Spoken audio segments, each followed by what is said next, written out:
Hello students, welcome back to Godified Learning.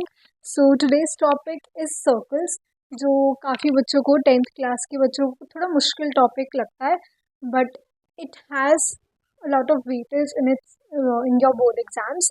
So let's just start. What is a circle first? तो circle क्या है? Circle is a 2D figure that completes an angle of 360 degree. अब circle की कुछ terminologies है जो आपको इस चैप्टर में आनी चाहिए. The first one is chord.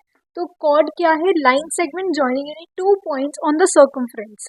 तो कॉर्ड क्या है? कोई भी लाइन सेगमेंट जो सर्कल पे दोनों पॉइंट्स पे उसके जो दोनों एंड्स हैं, कोई भी लाइन जिसके दोनों एंड्स सर्कमफ्रेंस को टच कर रहे हैं, that is a cord.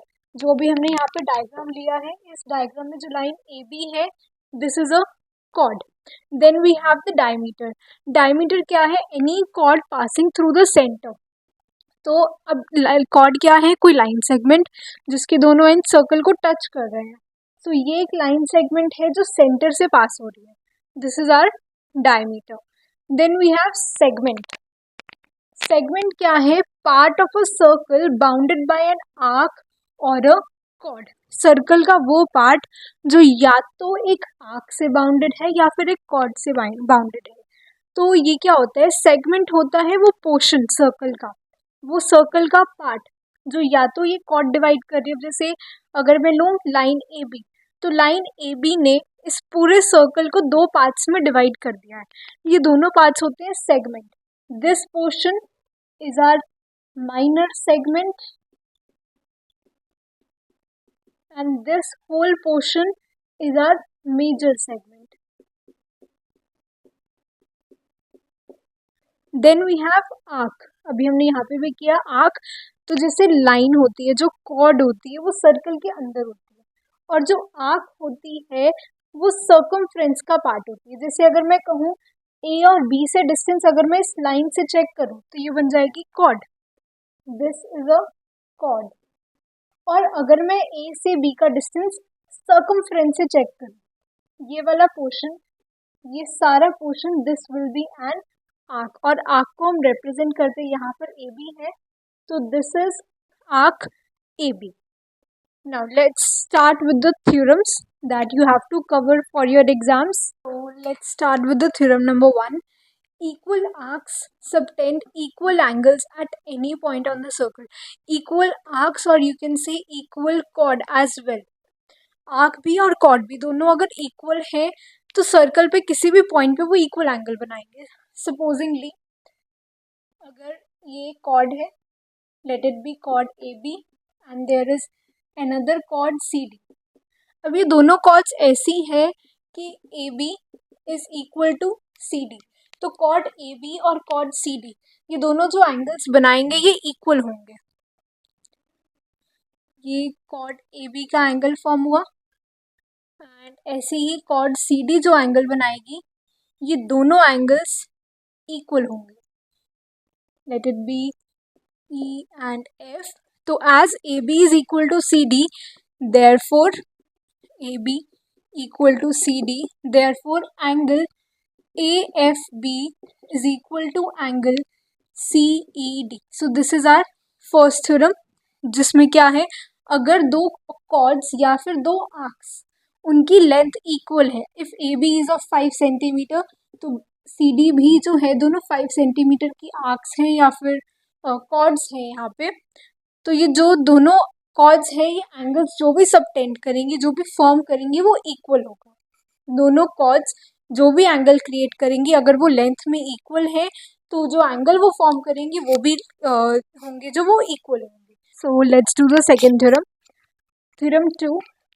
Angles formed by a chord in same segment are equal. Mention here is the word same segment. So make sure you focus on this word same segment. तो इसका मतलब क्या है? अगर एक chord है, supposingly this is a chord A B, here is the centre, this is chord A B. Now this chord subtends or forms an angle. Let's say this angle is 30 degree. ठीक है, ये chord ने angle form किया है A C B. This angle is 30 degree. Now अगर यही cord अब इस कॉर्ड ने ना इस सर्कल को दो सेगमेंट्स में डिवाइड किया है। This one is the minor segment and this one is the major segment. अब अगर सेम सेगमेंट में इसी वाले एरिया में ये कहीं पर भी एंगल बना रही है, वो एंगल सर्कमफ्रेंस पे बनना चाहिए, तो वो एंगल इक्वल होगा। अगर ये एंगल 30 डिग्री है तो रिमेनिंग ये दोनों एंगल्स भी 30 डिग्री होंगे। नाउ सी, यहाँ पर सेम सेगमेंट था, अभी हमने बात की है मेजर सेगमेंट की। अगर मैं बात करूँ माइनर सेगमेंट की, अगर यही कॉर्ड नीचे कोई एंगल बना रही है, अगर ये एंगल इज 150 डिग्री, तो यहीं पे इसी सेम सेगमेंट में अगर ये कोई और एंगल भी क्रिएट कर रही है तो वो एंगल कितना होगा, 150। तो ऊपर वाले सेगमेंट के सारे एंगल्स आपस में इक्वल होंगे और नीचे वाले सेगमेंट के सारे एंगल्स वो आपस में इक्वल होंगे। तो this is our second theorem. Now let's do a question on this so that you can have a clarity of this theorem. In the given figure, this is the figure, O is the center of the circle and ABC, this is an equilateral triangle. So what do you mean by an equilateral triangle? Equilateral triangle के सारे angles कितने होते हैं, 60 degree. तो ये तीनों angles ए B और सी कितने होंगे, 60 डिग्री। नाउ सी, इस ट्राइंगल में बी आ रहा है पूरा और सी आ रहा है यहाँ से यहाँ तक। Make sure you see these type of things in such questions. Now what you have to find is find angle BDC. Angle BDC. What we have here is that these all angles are 60 degree. अगर आप इसमें try करोगे angle sum property लगाने की, जो most of the students पहले यही सोचते हैं कि ट्राइंगल है, काफ़ी एंगल्स हैं, इसमें शायद एंगल सम प्रॉपर्टी लग जाए, बट वो यहाँ नहीं लगेगी। जो हमें एंगल निकालना है वो ये वाला है, BDC। अगर आप इसमें देखो तो इसमें मुझे ये पूरा C पता होना चाहिए और B का इतना पोर्शन पता होना चाहिए, जो ये दोनों एंगल्स मेरे पास नहीं है, तो एंगल सम प्रॉपर्टी ASP इसमें नहीं लग सकती। तो अब यहाँ पर हम क्या करेंगे, अगर हम देखें जो दोनों एंगल्स ये बन रहे हैं, जो एंगल A और एंगल D बन रहे हैं, ये एक ही लाइन सेगमेंट से बन रहे हैं, एक ही कॉर्ड से बन रहे हैं। जो एंगल A की दोनों लाइंस आ रही हैं, दीज टू लाइंस, ये आ रही है B और C से। सिमिलरली जो एंगल D फॉर्म हो रहा है वो भी लाइन B और ये C से ही फॉर्म हो रहा है, तो इट मीन्स ये दोनों एंगल्स इक्वल होंगे। तो हम इनको मेंशन कैसे करेंगे, सबसे पहले आप लिखोगे इन the given figure angle BAC, पूरा नाम लिखना है, A और D नहीं लिखना है। Angle BAC is equal to angle BDC। Now you all have to mention the reason. अगर आप रीजन मेंशन नहीं करोगे तो आपके मार्क्स डिडक्ट होंगे। रीजन क्या है, एंगल्स, आपको सिर्फ थ्योरम मेंशन करनी है, angles in same segment. Theorem number नहीं मेंशन करना है, आपको थ्योरम पूरी लिखनी पड़ेगी। Angles in same segment are equal, therefore angle जो हमें फाइंड करना था BDC is equal to 60 degree. So this is the way you have to mention the theorems as the reason कि आपने उसको क्यों इक्वल लिया है। Now let's do the third theorem. Angle in a semicircle is right angle. Right angle का मतलब वो angle कितना होगा, 90 डिग्री। इस थ्योरम को हम एक और तरीके से देख सकते हैं कि angle formed by diameter is right angle और 90 डिग्री। अब इसके लिए आपको चेक करना पड़ेगा कि वो कॉर्ड है या वो डायमीटर है। अब डायमीटर क्या होती है, कोई भी लाइन सेगमेंट जो सेंटर से पास हो रही है। Now this is a diameter. Diameter जो भी एंगल फॉर्म करेगी वो 90 डिग्री होगा, चाहे वो कहीं पर भी हो, चाहे वो इस सेगमेंट में हो चाहे वो इस सेगमेंट में हो, ये एंगल हमेशा 90 डिग्री होगा। सर्कमफ्रेंस पे बनना चाहिए, कहीं भी बन जाए एंगल विल बी 90 डिग्री। ये सारे angles 90 degree, all these angles are 90 degree। क्यों, क्योंकि these are formed by the diameter। now let's do a question on this। in the given figure इसमें जो एंगल DBC है, this angle DBC is 58 degree और BD जो है diameter है। अब यहाँ पे इस क्वेश्चन में ना मेंशन है कि BD डायमीटर है, कई बार मेंशन नहीं होता कि ये डायमीटर है, उस केस में वो क्या कह देते हैं, O is centre of the circle,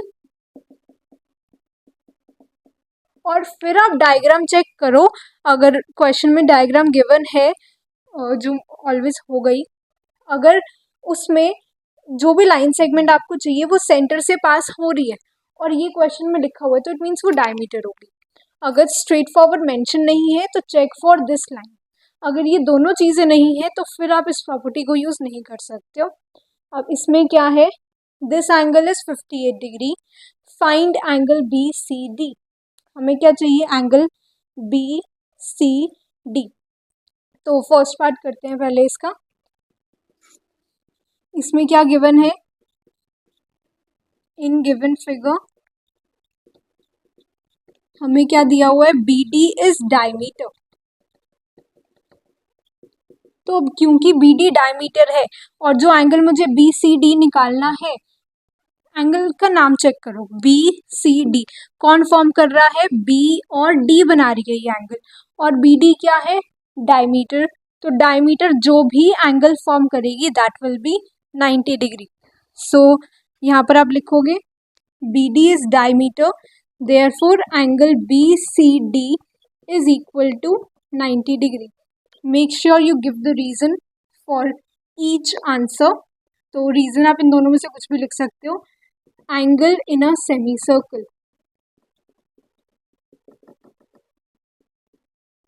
now second part, angle B D C. Now अब आप यहाँ पे एंगल सम प्रॉपर्टी को यूज कर सकते हो। जरूरी नहीं आप सिर्फ इन्हीं थ्योरम्स को यूज करो। अगर कोई और ट्राइंगल की प्रॉपर्टी आपको याद आ रही है, कोई आइसोसेलेस ट्राइंगल बन रहा है, इक्विलेटरल ट्राइंगल है, एंगल सम प्रॉपर्टी लग रही है, तो वो भी इसमें यूज कर सकते हो। So in triangle B D C मुझे अब दो एंगल्स पता है। Now if you know two angles, third angle find करने के लिए you can use angle sum property. Now in second part, angle BCD we have to find. In triangle BCD, angle BCD is 90 degree and angle DBC is equal to 58 degree. Therefore, by angle sum property,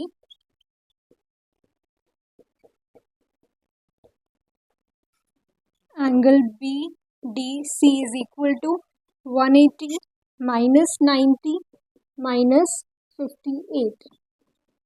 That's 32 degree. So angle BDC, this angle will be 32 degree. Now third part, you have to find angle BAC. In part 3, angle BAC. Now you have to use theorem number 2. जो हमने इससे पहले theorem की है वो इसमें use होगी। अगर आप चेक करो, जो एंगल ए फॉर्म हो रहा है वो कौन फॉर्म कर रहा है, कॉट बी सी, और जो एंगल डी फॉर्म हुआ था वो भी कॉट बी सी ने ही फॉर्म किया था। तो क्योंकि, और यू कैन सी कि जो दोनों ए और डी बन रहे हैं ना, ये ऊपर बन रहे हैं। जब आप ऐसे सिमिलर से ट्राइंगल्स देख लो ना, ऊपर की साइड या नीचे की साइड, तो आप चेक करो कि क्या वो एक ही लाइन से बन रहे हैं, एक ही कॉर्ड से बन रहे हैं। So that a trick you can see. अब यहाँ पर ए और डी क्योंकि सेम कॉर्ड ने फॉर्म किए हैं, तो angle B A C is equal to angle B D C, reason being angles in same segment. तो इट मीन्स ये एंगल कितना हो जाएगा, 32 डिग्री। सो इस एक क्वेश्चन में हमने तीन चीज़ें यूज़ की हैं। सबसे पहले हमने डायमीटर की प्रॉपर्टी को यूज़ किया है, उसके बाद हमने एंगल सम प्रॉपर्टी को यूज़ किया है, इसके बाद हमने एंगल्स इन सेम सेगमेंट वाले थ्योरम को यूज़ किया है। सो इस क्वेश्चन में तीन चीज़ें यूज़ हुई हैं। अब आपको हर क्वेश्चन में ऐसे ही देखना पड़ेगा कि पिछली थ्योरम तो नहीं लग रही है। So let's move on to the next theorem. तो theorem number 4, angle subtended. Subtended का मतलब होता है formed by an arc at center is double of angle formed at the circumference. तो अगर सेंटर है, कोई भी आर्क ले लो या कोई भी कॉर्ड ले लो, this is arc A B and this is chord A B. ये लाइन सेंटर पे, थोड़ा ऊपर ले लेते हैं इसको, ये लाइन सेंटर पे जो भी एंगल फॉर्म करेगी वो सर्कमफ्रेंस वाले का डबल होगा। अगर आपको गिवन है कि angle A C B is 40 degree, ये एंगल 40 है, तो जो ये आर्क या जो ये कॉर्ड सेंटर पे एंगल बनाएंगे वो इसका डबल होगा 80 डिग्री। अब इसमें एक चीज़ और है, अगर सर्कल में ये हमने कॉर्ड लिया है ए बी, ठीक है, अगर इसने ऊपर एंगल बनाया है तो ये वाला एंगल जितना भी है, अगर ये 30 है तो ये एंगल हो जाएगा 60, सेंटर वाला डबल होगा।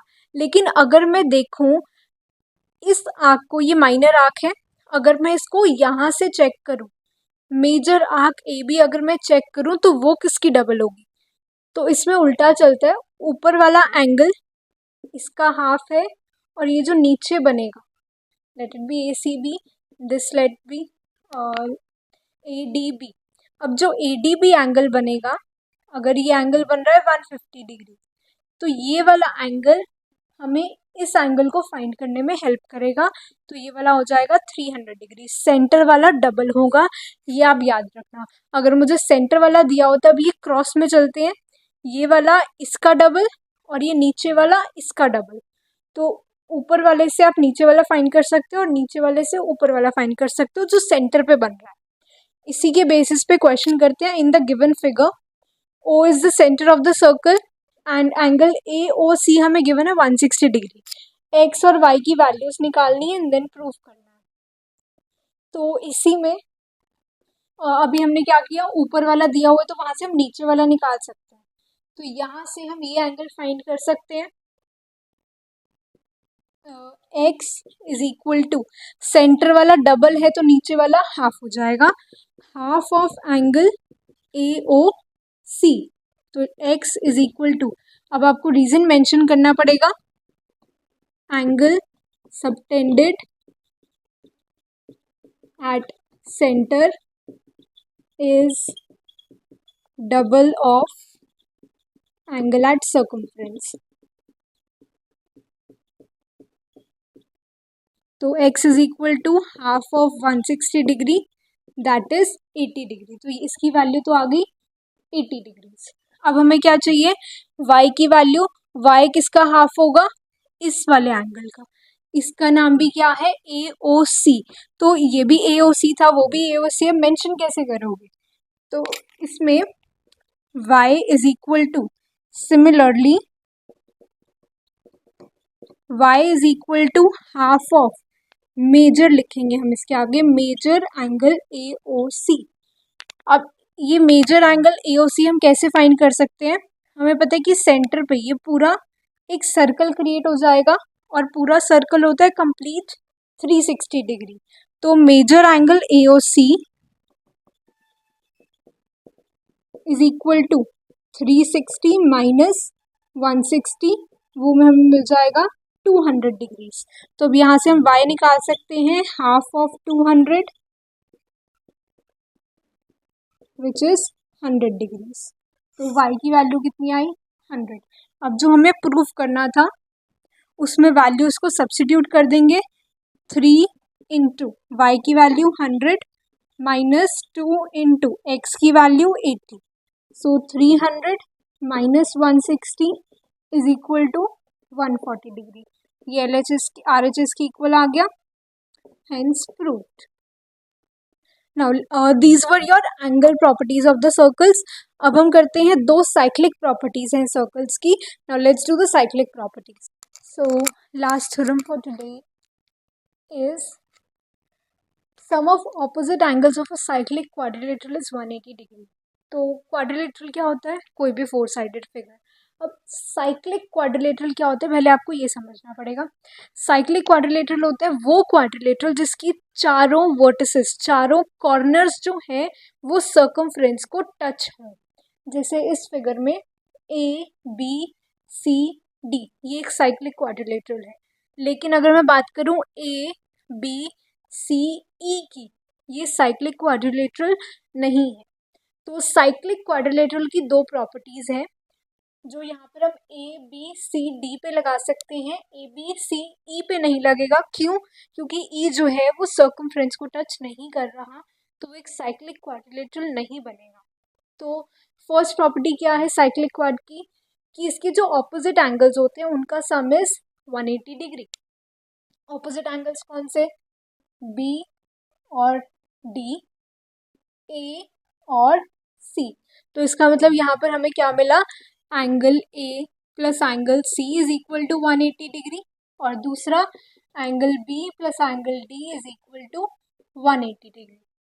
इसी क्वाड्रिलेटरल में एक और प्रॉपर्टी है कि exterior angle of a cyclic quadrilateral is equal to interior opposite angle. अगर मैं चारों वर्टिसेस में से किसी भी एक को आगे एक्सटेंड कर दूं, जैसे अगर मैं ए को आगे एक्सटेंड करूं, यहाँ पर ए से एक लाइन स्केच कर दी, बाहर एक एंगल फॉर्म होगा, ये वाला angle, angle D A F supposedly.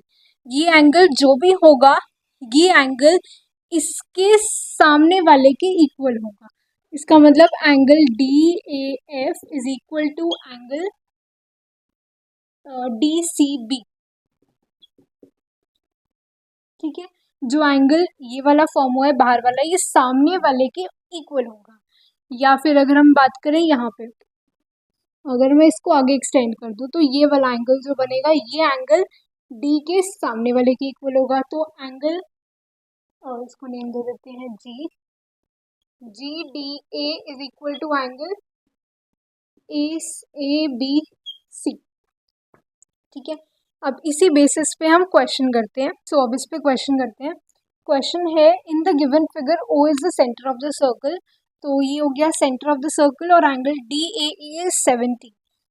D A E ये वाला एंगल मुझे गिवन है 70 degree. Find angle B C D, B C D ये वाला एंगल अभी हमें फाइंड करना है। तो अगर आप ध्यान से देखो, इसमें सेम सेगमेंट वाली नहीं लग सकती, डायमीटर हमारे पास है नहीं, तो डायमीटर वाले भी प्रॉपर्टी हम यूज़ नहीं कर सकते हैं। सेंटर पे एंगल बन नहीं रहा है, और मुझे सर्कमफ्रेंस वाला तो फाइंड ही करना है, तो वो भी यूज़ नहीं होगी। तो यूज़ क्या होगा? Cyclic quadrilateral. अब साइक्लिक क्वाड्रिलेटरल क्या है? ए बी सी डी। ओ नहीं है क्योंकि ओ सेंटर है। So A B C D is a cyclic quadrilateral. इसके लिए फर्स्ट पार्ट में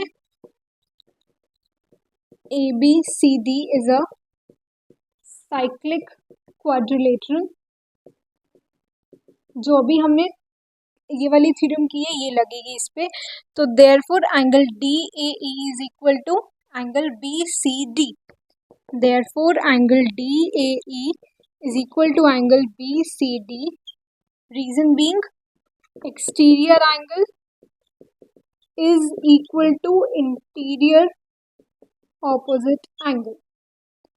तो angle B C D is equal to 70 degree.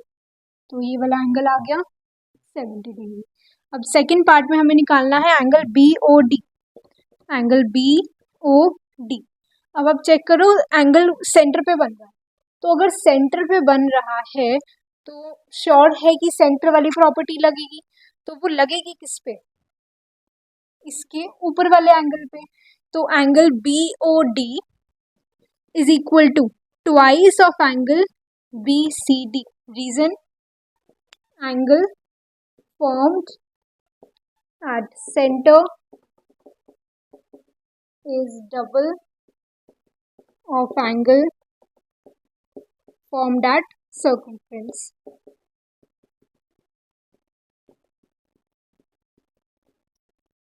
So it means angle BOD is equal to 2 into 70 degree, which is 140 degree. तो BOD की value कितनी आई है? 140 degree. Next OBD, अब कौन सा निकालना है? ये वाला एंगल। ये ना तो हमारी कोई कॉर्ड बना रही है, ठीक है, तो कॉर्ड की प्रॉपर्टी हम यूज़ नहीं कर सकते हैं। बन ये सर्कमफ्रेंस पे रहा है, no doubt it is forming on the circumference, but इसको जो फॉर्म कर रही है ना, वो कॉर्ड नहीं है, वो रेडियस है। सो रेडियस अगर फॉर्म कर रहा है तो इसमें आप आइसोसेलेस ट्राइंगल की प्रॉपर्टी को यूज़ कर सकते हो. फॉर थर्ड पार्ट, अगर हम ले in triangle O B D, ये वाला ट्राइंगल जो ये छोटा सा ट्राइंगल फॉर्म हो रहा है, इस ट्राइंगल को अगर हम यूज़ करेंगे तो in triangle O B D अगर हम देखें, ओ बी और ओ डी रेडियस है. O B is equal to O D, reason being it is the radius of the circle, और रेडियस इक्वल रहता है. तो यहाँ पर आइसोसेलेस ट्राइंगल फॉर्म हो रहा है. तो therefore angle O B D और एंगल ओ डी बी, ये वाला एंगल और ये एंगल इक्वल रहेंगे. Let it be x by angle sum property, तीनों का सम कितना होगा 180 डिग्री. तो यहाँ से 2x is equal to 40, x is equal to 20 degree. इसकी वैल्यू कितनी आ गई 20, इसकी भी और इसकी भी. सो अब ये थी आपकी theorems on angle properties and cyclic properties of a circle. तो इसमें हम दो क्वेश्चंस करते हैं जो प्रीवियस ईयर के क्वेश्चंस हो. जो मैंने आपको अभी तक क्वेश्चंस कराए हैं ये सारे क्वेश्चंस भी प्रीवियस ईयर में से ही थे, बट मैंने आपको अलग अलग थ्योरम को डिफ्रेंशिएट करते टाइम इनको कराया है. तो अब हम दो क्वेश्चंस ऐसे करते हैं जिसमें सारी थ्योरम्स लग रही हों, कोई भी थ्योरम आपको चेक करनी पड़ेगी उसमें कौन सी लगेगी. So these were the theorems on circles. We covered two parts, angle properties and cyclic properties. और अगर आपको इसके नोट्स चाहिए हैं थ्योरम्स की, अगर आपको डिटेल थ्योरम्स चाहिए, so you can check the description box. We have a link there in the description box. And if you have any doubt in any question from any book of yours, you can leave your doubt as well in the comment section, or you can mail us on Goodified Learning. Thanks for watching.